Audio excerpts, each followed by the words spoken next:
بسم الله الرحمن الرحيم إذا وقعت الواقعة ليس لوقعتها كاذبة خافضة رافعة إذا رجت الأرض رجا وبست الجبال بسا فكانت هباء منبثا وكنتم أزواجا ثلاثة فأصحاب الميمنة ما أصحاب الميمنة وأصحاب المشأمة ما أصحاب المشأمة والسابقون السابقون أولئك المقربون في جنات النعيم ثلة من الأولين وقليل من الآخرين على سرر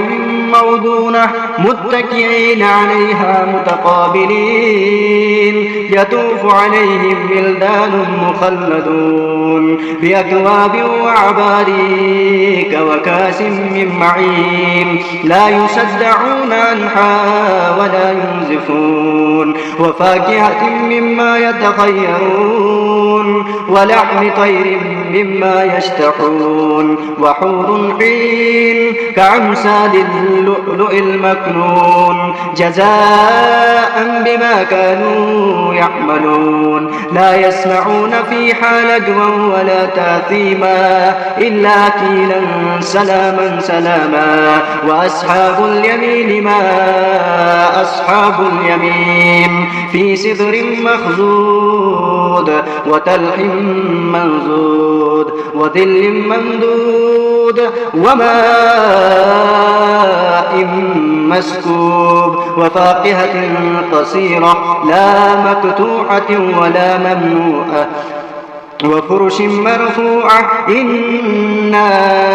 أنشأناهن إنشاء فجعلناهن أبكارا عربا أترابا لأصحاب اليمين ثلة من الأولين وثلة من الآخرين وأصحاب الشمال ما أصحاب الشمال في سموم وحميم وظل من يحموم لا بارد ولا كريم إنهم كانوا قبل ذلك مترفين وقالوا يصرون على الحنث العظيم وكانوا يقولون إذا متنا وكنا ترابا وعظاما أئنا لمبعوثون أو آباؤنا الأولون قل إن الأولين والآخرين لمجموعون إلى ميقات يوم معلوم ثم إنكم أيها الضالون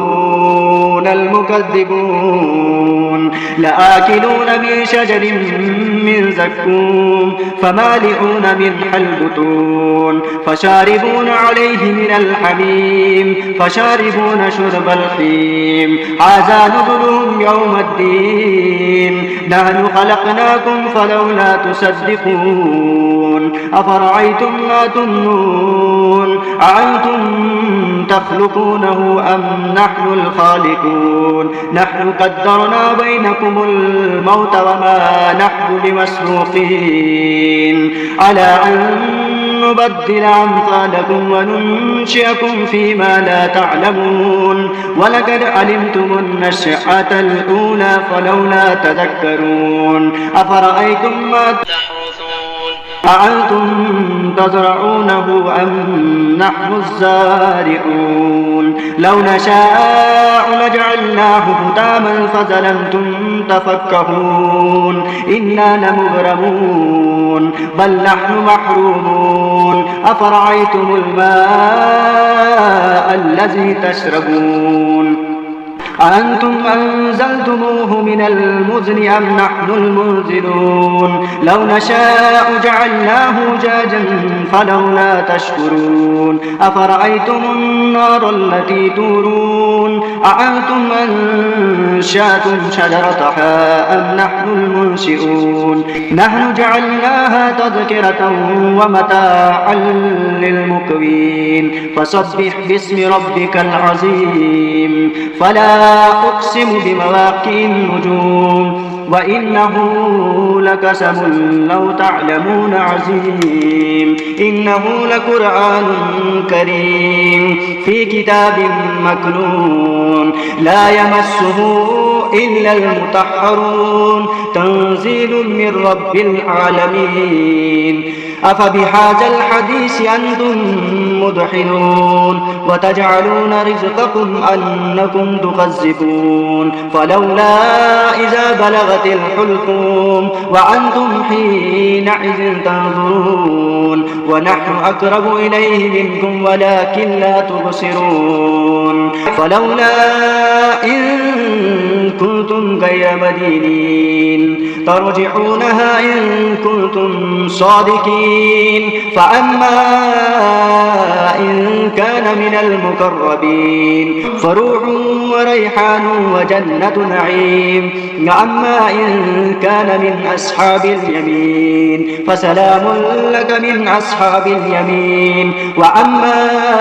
إن كان من المكذبين الضالين فنزل من حميم وتسلية جحيم إن هذا لهو حق اليقين فسبح باسم ربك العظيم صدق الله العظيم.